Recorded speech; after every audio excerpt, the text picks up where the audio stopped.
All right, we're in a series called You'll Be Glad You Did. We're winding down today. This is a series that came out of North Point Church, curriculum designed by Andy Stanley. Really good stuff. We're going to get into some of the things in particular that Andy says in the middle of this. I'm a big fan of Andy Stanley's. The whole series has been about the idea, the decisions we make today that later in life you say, oh, I'm glad I did that. Like, I remember the decision I made a long time ago that I would start my days with the God. I would get my Bible out and I would spend time praying and being with God at the beginning of the day. I'm really glad I did that. I'm really glad also that I didn't give up on God when life got hard. And there's a correlation between those two. Because the mornings that I spent with God strengthened and prepared me for the times when it was hard. And I questioned God, and I struggled with what was going on in my life. So I'm really glad that I spent those times, all those mornings with God, and I'm really glad I didn't walk away from Him. Really glad about that. Today, in the course, what we want to talk about is this idea that choosing to be generous today can lead to more joy, peace, and freedom tomorrow. Choosing to be generous today can lead to some joy, peace, and freedom tomorrow. It's right out of our mission statement to love radically, live generously, and then watch Jesus do the extraordinary. I had a moment of experience of your generosity this week. I'm still trying to process what to do with it. So I have a confession to start with. Back in June, we did these green packs filled with like stuff that people would need for personal hygiene, right? Great packs, everything in it from like shaving gel to hair product and all this sort of stuff.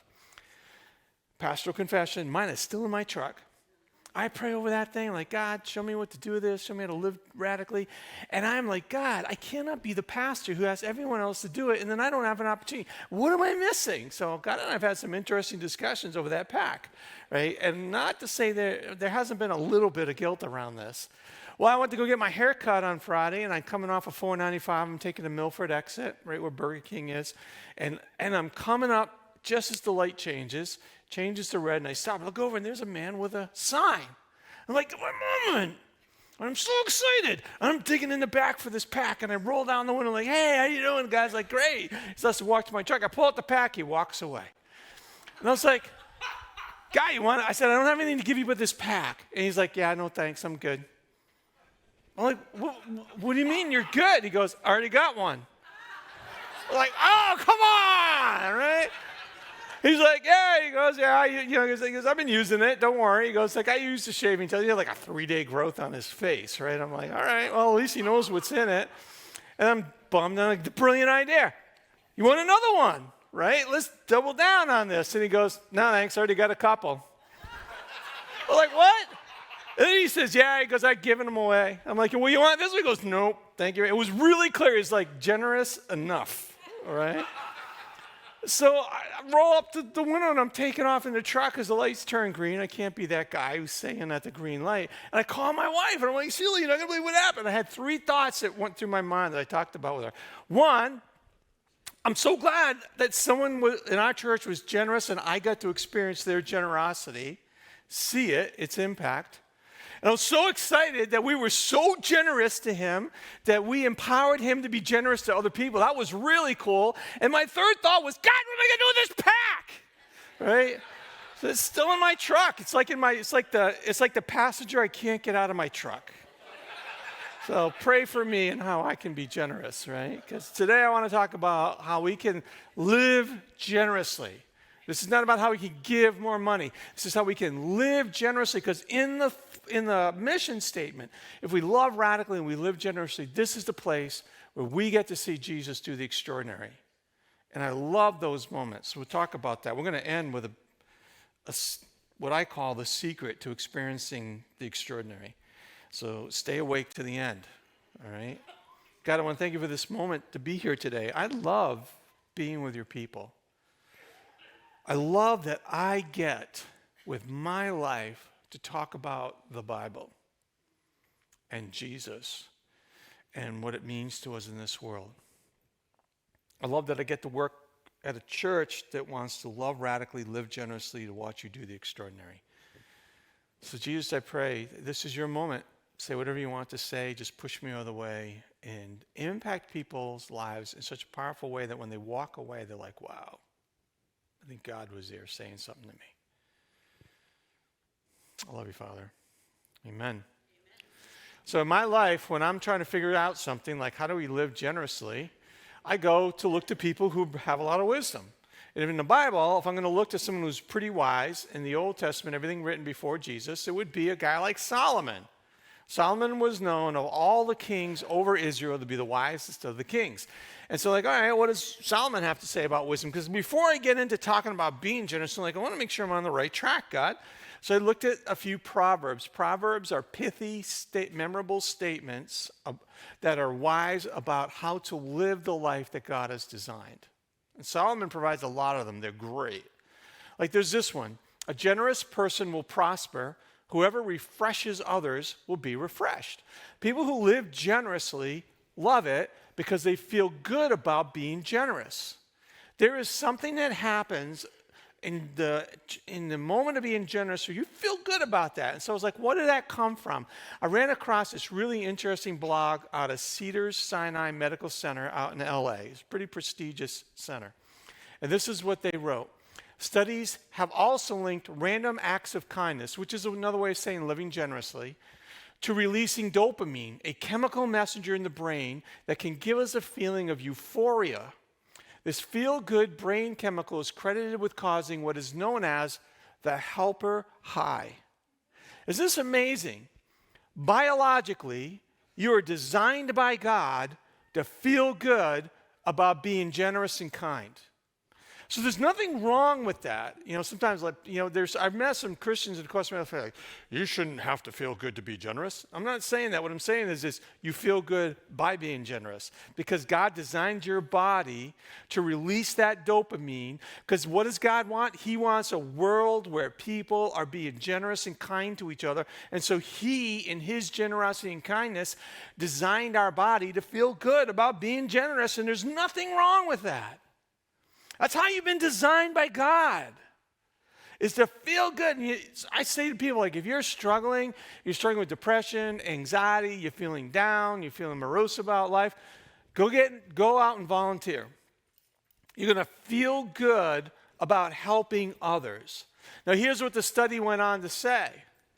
However, the effect isn't lasting. That's why kindness is most beneficial as a practice, something we work into our daily routine. Is this amazing that a medical center on the other side of the United States has said, you know what, if you really want to feel good, just be kind every day. Well, God's been saying that since Solomon. This is how you're designed, and generous people know that. You know what they love? They love being generous. Why? Because they feel great about being generous with their time, their money, their energy. Wow, that was pretty interesting. Think about that. Solomon and Cedars-Sinai Medical Center. Well, Solomon also says this, the rich think of their wealth as a strong defense. They imagine it'll be a high wall of safety. Now, what he's saying with this is, because this is the American way, I need money to feel safe and to feel significant and to feel good. It protects me. All right, there is a little bit of wisdom in that, right? Because if you were to get really sick and you couldn't work, you need to have savings to fall back on, okay? And when times get tough, you need a little bit of savings to fall back on. Or if you get caught with an unexpected bill, you need something to be able to pay for it. There's a little bit of wisdom in that. But when we put our safety and our security and our wealth and possessions, we put it in an unstable source. I mean, I remember during the pandemic, we're in the middle of the pandemic, I'm looking at the IRA, I'm like, Sheila, we can retire, right? 2 years out of the pandemic, maybe we should work a few more years, Why? Because I say this often, the stock market is volatile. There's nothing safe and secure in that.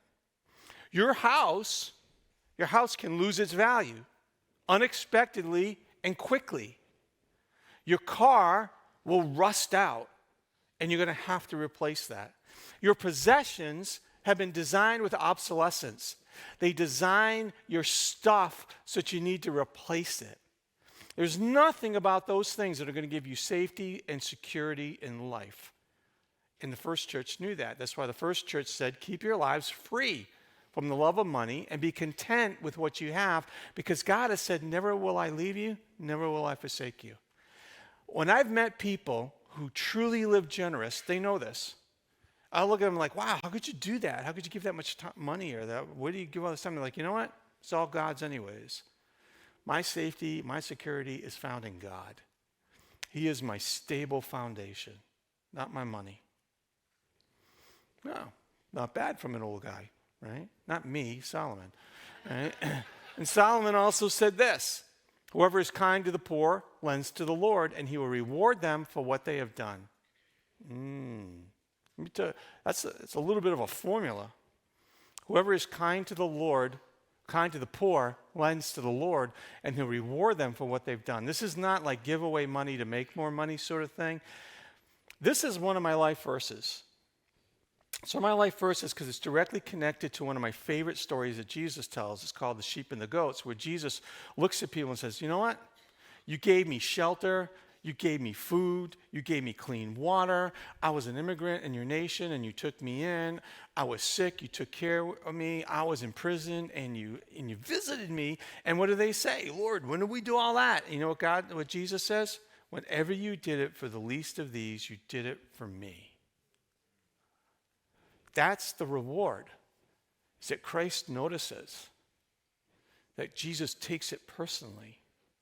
And there's a blessing in meeting the needs of those who can't meet their own needs. I love that. I just love that thought. This is how Paul lived his life, one of our great leaders, and I have been a constant example of how you can help those in need by working hard.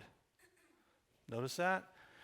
A constant need of how you can help those in need by working hard. Not to get a big savings account, not to get a larger stock investment, not to get more financial security, so I can help people. You should remember the words of our Lord Jesus. This is one of the few places where we have a direct quote from Jesus that isn't in the Gospels or the book of Revelation. It is more blessed to give than to receive. That isn't in the Gospels, but it was such an important teaching of Jesus that they remembered it. And as Paul went around different places starting churches, he taught them that. This is the reward you get. It's blessed. It's more blessed to give than to receive. Jesus notices your generosity and takes it personally. There's just this sense you have. I've been in some of the poorest places of the world. I've seen the good that this church has done in those places. And there's a blessing of knowing that God is taking the wealth of one church, redirecting it to a place on the other side of the planet, and I'm seeing that place become better. And to think, God, this is why you're taking care of us. It's because we take care of people who can't take care of themselves. Not bad stuff, right? So leads to the question, how can I live generously? Nobody asks me that question. Only dogs, right? I'll answer that, right? Because we fear this question, right? Don't we? We fear this question. Because this question means, what are you going to take from me? Not, what can you give to me? Let's take a look at generosity for a moment. Andy talks about in the message, the original message to this, I've adapted it, right? Andy kind of says, one of the things that he's noticed is that this is how most Americans use their wealth. We spend it. See something, we want it. What do they say about going shopping, grocery shopping? Never go hungry, because what are you going to do? You're going to buy stuff that you want, right? And we find the way to get what we want, typically. Or we repay it and pay taxes because we have to. There's a legal component to that, and when we don't do that, we're in real trouble and life gets really hard fast, right? And then whatever we get left over, we'll save it. And then whatever's left on the table, we'll give it away. Right? Now the struggle with this approach is that at least it's a spontaneous way of giving, right? So this is the type of thing like you just see the need and you give something. And then sometimes you regret that because you realize I gave too much. You watch that commercial and they showed you those kids or those animals or that situation. You felt really bad. It was late at night. You were really tired. And you're like, I made a really bad decision. How do I write this organization? Say, would you be okay in giving that back to me? Nobody wants to do that, right? But then we feel like, oh man, now what am I going to do to pay the bills?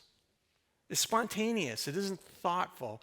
And you can feel guilty with this because something comes along you really want to give towards, and then you're like, I had nothing. right? But for Christians, and I want to talk to Christians in the room for a minute, for Christians, there's another layer of struggle to all of this. Because think of what Jesus said. For even the Son of Man came not to be served, but to serve and to give his life as a ransom for many. In this scenario, it's about us. It's about the people we owe something to. It's even when it's paying taxes or paying back debt, it's about us because we don't want to go to jail. Right? So we spend it on us. We give back the debt because we don't want to go to jail. We save it for us, and then what's left over is for others. But then there's Jesus who says, I didn't come to be served, but to serve others. That doesn't sound like the same formula of generosity. Jesus put the needs of others before his own. But then when Paul was establishing churches, right, our great leader, the Apostle Paul, he said, don't look out only for your own interests, but take an interest in others too. That's not about us first, right? That's about others first. And how do we do that? And he suggests this formula. What if you approach life with give it, save it, pay debts, and then spend it? Give it, save it, pay debts, spend it. That requires intentional generosity. This is a lifestyle of intentional generosity.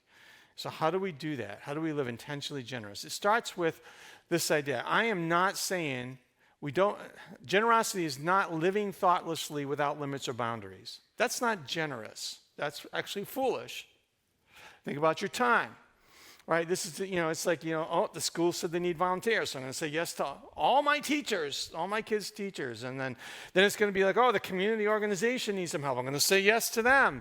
And then you go to work, and your work is doing something like, yes, of course I'll help. And then you go to church, and we ask them like, all right. And then you think, hey, I'm not going to sleep for 4 days. That leaves you exhausted, right? Or it's the same as like you go to TJ Maxx just to buy some clothes. Like, do you want to round up? So you round up, and then you go outside, and there's a nonprofit, and so you give it to them. Then you go home, and you're like, I need to watch TV for a few minutes. Like, look, there's a need. There's this great disaster in the world. Of course I want to give to that. And then you get what? You decide to go on the web for a few minutes, and then because you gave, and they know somehow that you gave, what pops up? Ads to give, right? And they're like, oh, man. And then you go to church. That type of living leaves you exhausted and in debt. That is not being generous. That's being foolish. So Andy offers one definition, and you got to understand Andy Stanley. If you ever listen to him, this is what Andy would say. Generosity is the premeditated, calculated designation, emancipation of financial assets. Got that? Go live it. Right. It makes sense, right? Always repeats, right? I'll say it again. Generosity is the premeditated, calculated, designated emancipation of financial assets. Now let me take that apart for a minute. Living generous is premeditated because you have to decide what type of life you want to live. It starts with questions like this. You need to ask yourself the question, should I be more generous with my life? Because maybe you don't want to be. This is the honesty stuff about yourself and God. So I tell you, I struggle praying the breakthrough prayer over that pack in my truck. Dear Lord Jesus, show me how to love radically today. I know what radical means. Live generous like Jesus. So you got to start do you even want to be generous? And be honest with yourself. I've had great, honest conversations with people like, I don't want to be more generous. I work hard for this money. It's my money. As Christians, we have to wrestle through that. Who gave us the opportunity to work? Who gave us the job that we have? To whom does everything belong? This is just the way Christians think about things. But then you also have to ask the question, should I be more generous? The answer might be no. Right? We'll talk about that. Then ask this question, what do my calendar and my bank statement say about my priorities? You want to know where your priorities are? Look at your calendar and your bank statement. Pull out your credit card statement. Look to where all your money went in the last 30 days. There's your priorities. For a lot of Americans, the highest priority is leisure. Going out to eat, streaming apps, things that we buy on Amazon that end up in the basement, things like that, right? Just honestly, just examine your credit card statement and then look at your calendar. Who are you investing your time in? Think those through. Because that's the premeditated aspect of generosity. But then our generosity needs to be calculated. Here's an interesting exercise. Let's go back to this. Give it, save it, pay debts, spend it. 1 month, pull out that list. Take a look at that list. Look at your budget and just put the amount of money you spend in those 4 categories against those 4 steps. Just for 1 month, or if maybe it's the end of the year, you want to look at the end of the year and just say, how am I doing? How much money of our budget have we given away? How much money are we saving? How much money has gone into debt? And how much money are we spending on ourselves? And then make a proportion out of that. Like just think about, maybe you're spending 70% of your income you're spending it on yourselves, which could be your rent, it could be with your utilities, with your food budget, those type of things, right? And then you say, okay, that represents maybe 70. And then you're looking at, how much debt do we pay? Maybe if you're in a tough place, like 40% of our income goes to debt or something. Well, then we put this much proportion into savings, and this is what we give away. Right? And then ask a couple questions. That exercise may make you think, we have way too much debt. I can't be generous. I'm enslaved to debt. And your number one priority at that point may be, how can we get out of debt? We have so much debt, we can't meet our own needs, we can't save financially, and we can't give it away. So let's dig ourselves out of debt, make a plan to get out of there. Or you may look at that, and when you look at the proportion for spending, you're like, we spend 90% of our income on ourselves. Now, maybe you have to. Maybe your income is so limited that in order to meet your children's needs and your needs, that's what your proportion is. Okay, fair enough, but now you know, right? Or maybe you look at that and you think, we're living beyond our means. We can't be generous because of everything we're spending on ourselves. Well, look at that and just ask the question, are our priorities in the right order? And then, after you have that sort of like exercise, put the proportions that you wish were there. Just draw a line right over from the proportion of the giving, and then the one for the saving, and then for the debts, and then for the spending. Just draw a line from that proportion and say, what do we wish it was? And ask this question, where do we want to be? How are we going to get there? God's given you income. Why waste it? How many parents, it just drives you crazy what your kids do when they get money at Christmas or their birthday? Like, right? They just want to go to Walmart, right? And you're like, no, no, no, no, no, no, no, no. How does God feel about the way you use your money? That's all. Maybe, you know what? Maybe God feels great about the way you use your time and your money and your energy. Maybe God is like, this is fantastic. I've even had some people who do this type of exercise, and you know what they walk away with? Because they then look at the financial amount, not just the proportion. And they say, we're living off of 60% of our income. I could live off of 40. I just don't need that much money to spend on myself. And then they do extraordinary things on the other levels, especially on generosity. Because that one exercise taught them, we don't need all this money to spend on ourselves. Living generous is the premeditated, calculated, designated emancipation of financial assets. When you live generous, here's what happens. You feel great about where your resources are going. I mean, you really feel good about it. You know that you're not enslaved to in debt to loans.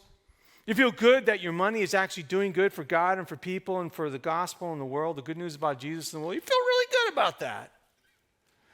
And then you know what? You have a response. You can say yes or no without guilt, because you've thought it through. Isn't it an amazing feeling when you're living generously and you're like, you know what? No, thank you.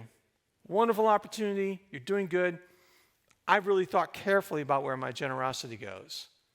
Or maybe you can say yes. You can say, you know what? I actually got a little extra room. I would love to help out. And then you know how to say yes. You got reason for where your money goes, where your time's invested. You can look at it and you can say, I know the good that's happening because of the time and the energy and the resources I've been given. I know how it's being invested, and I feel good about that. And then you feel rejuvenated. You're not always worried or concerned or frustrated or upset. Matter of fact, that's what Jesus said. No one can serve two masters, so you'll hate one, love the other, and you'll be devoted to one and despise the other. You can't serve God and be enslaved to money. When you got a plan and you know what's happening with your plan, you're not enslaved to money. When you look at it and you realize, I don't need all this. I can give some more away. You feel great about that. The more you work, and if you look at it, you're like, God, I have taken what you've given me and I am using it wisely. Lord, you can see how because God expects you to put shelter over you and food and take care of the utilities, right? Those are some of the basic needs, and have a little in case an emergency comes by. Like, God, you can see my finances. I'm not hiding it from you. You feel good. You're rejuvenated. Because choosing to be generous today can lead to more joy, peace, and freedom tomorrow. You'll be glad you did it. You'll be glad you started to think about the priorities reflected in your calendar and in your credit card statement. You'll feel good about it. You're going to have joy. You're going to have peace. You're going to feel free, especially if you get a plan to getting yourself out of crushing debt. We'll help you do that. If you go to the hub afterwards and like, man, I need some financial wisdom here, we'll have people who can do that with you because we want you to feel free and to have joy and to have peace. Here's a couple of things I think that you could do in the course of the week. If you were to go to our website, and then there's a tab called Give, right? And I'm not asking you to give, but on our website, we have posted what we call our definition of generosity. It is 2 pages long, rich with Bible verses. Pastor Dory and the team of people crafted this beautiful statement about generosity. We're actually going to email it to everybody, so you could go there, you don't have to. But the point is, read it. Nowhere in this are we saying to you, give us more money. We're just saying, what does the Bible have to say about generosity? Just read it. There's nowhere in there that says, now click this link to serve. Not in there. It's a beautiful document about generosity. And then I want to leave you with this idea. Lots of times I pulled out what I call the God-sized room. Where in your life or ministry are you seeking to do something that only God can do? Where in your life or ministry can you honestly say, only God can do this? This is about putting yourself out there, about taking what we call a step of faith. If you really believe God is calling you to do something, to live more radically, to give more generously, it's like, hey, God, I don't know how to do this. I'm going to take a step of faith. I need you to come through on this. Like a small God-sized room for us is when Project Just Because told us, like, hey, you know what? The economy's tough. We're going to have even more families come to us to need help at Christmas time. And so we said, all right, we'll go from 500 to 600. It would have been easy to say 500 because we did that last year. But we're thinking, well, our people are impacted as well, but so are they. Like, you know what? Let's just step out on faith. That's just a little simple thing about a God-sized room. For me, a big God-sized room was when I said yes to becoming lead pastor. I was like, I can't do this job. Took a big step of faith in it. What is God calling you to do in your life or in your ministry that's bigger than you? We're like, God, I don't know how I'm going to achieve that. Because I'll tell you something, that's where the extraordinary happens. That's where the extraordinary happens. When you put yourself in a place in life where no one but God can do the thing that you feel he is calling you to do.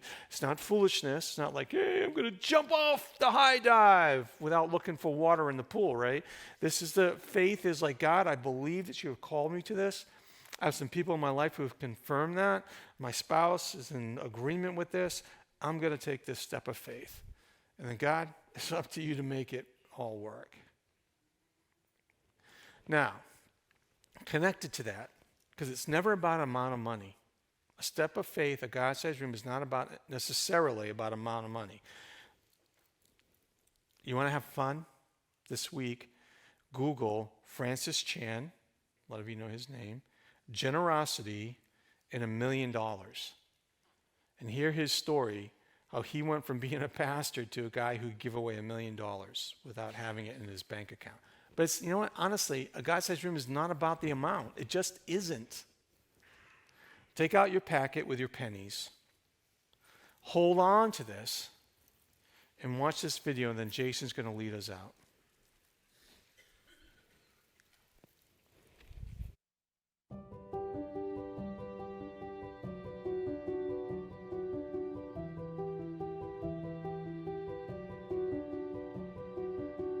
Jesus once spent time watching people give. One incredibly generous giver caught his attention. While many rich people put in lots of money, a poor widow put in 2 pennies. Jesus declared to his followers that she put more into the offering than all the rich people, not because of the amount, but because of the sacrifice she made. While the rich were giving from their excess, she was giving everything. This is why we believe that giving is about attitudes, not amounts. It's not about how much, it's about why. God wants us to prioritize our giving based on attitudes, not amounts. So, as we go into our time of offering, take a moment to do an attitude check. Why do you give? Does your giving reflect an attitude of sacrifice like that of the poor widow? If so, then we encourage you to give in a way that captures the attention of Jesus, just like that poor widow caught the attention of Jesus too.